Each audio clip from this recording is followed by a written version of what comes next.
राजस्थान के ब्यावर में अधिक मास के पावन अवसर पर भक्ति, श्रद्धा और आध्यात्मिक ऊर्जा का अद्भुत संगम देखने को मिल रहा है। शहर के विभिन्न स्थानों पर भागवत कथा, राम कथा और रामचरितमानस के पाठ का आयोजन जारी है। वहीं सामाजिक संस्थाओं द्वारा रेलवे स्टेशन और प्रमुख चौराहों पर राहगीरों को शीतल पेय वितरित कर सेवा कार्य भी किए जा रहे हैं।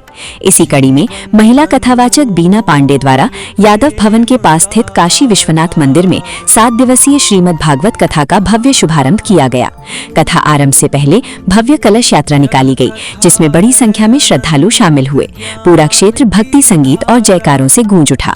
प्रथम दिवस कथा के दौरान कथावाचक श्रीमती बीना पांडे ने भगवान श्री कृष्ण की भक्ति, वैराग्य और जीवन के गूढ़ सत्य पर अत्यंत मधुर और भावपूर्ण वाणी में प्रकाश डाला।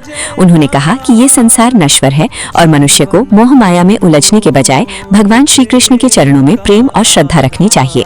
गीता श्लोक अनित्यमसुखम लोकमिमं प्राप्य भजस्व माम, अर्थात ये संसार क्षणभंगुर और दुख रूप है, इसलिए भगवान की भक्ति ही जीवन का सच्चा मार्ग है।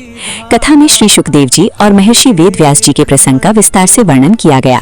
साथ ही गोकर्ण और धुनकारी की कथा सुनाते हुए बताया गया कि श्रीमद् भागवत कथा के श्रवण मात्र से जीव का कल्याण और उद्धार संभव है।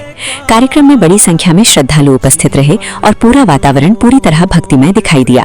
ब्यावर से राजस्थान ब्यूरो रमेश शर्मा की रिपोर्ट। आगे देखिए भागवत कथा की प्रमुख झलकियां। देखते रहें न्यूज़ के लाइव, भरोसे की पहचान। यह कथा है अनंत ज्ञान की धारा, हर एक मन को जिसने संवारा।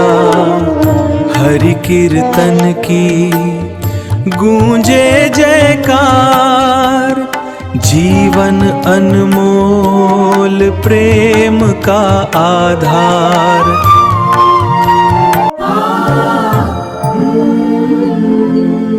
यह कथा है अनंत ज्ञान की धारा, हर एक मन को जिसने संवारा।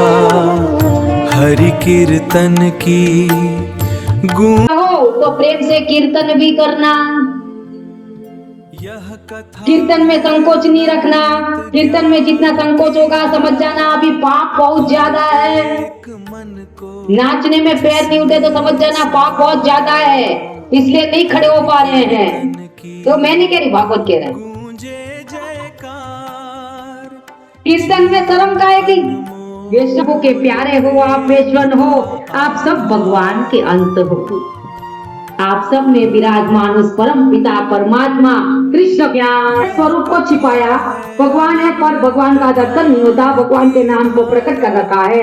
जो शक्ति भगवान में है ना, वो शक्ति भगवान के नाम में। दर्शन नहीं होता, कदाचित किसी को दर्शन हो जाए तो वो भगवान को पकड़ नहीं सकता। 2 मिनट 3 मिनट भगवान दर्शन देते हैं, फिर अदृश्य हो जाते हैं।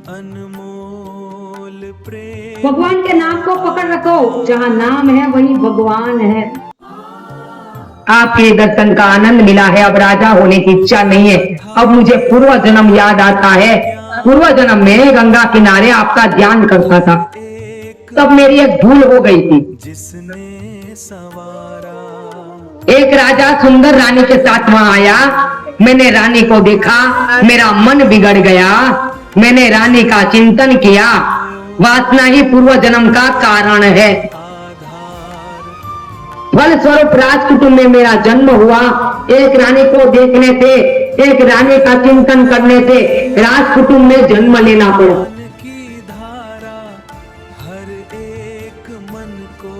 अब मैं राजा हो जाऊं तो किसी रानी के साथ लग्न होगा, मेरा मन बिगड़ जाएगा। इसीलिए अब राजा नहीं होना है। भगवान समझाते, बेटा जो मेरे पीछे पड़ता है ना, उसके पीछे मैं पड़ जाता हूँ।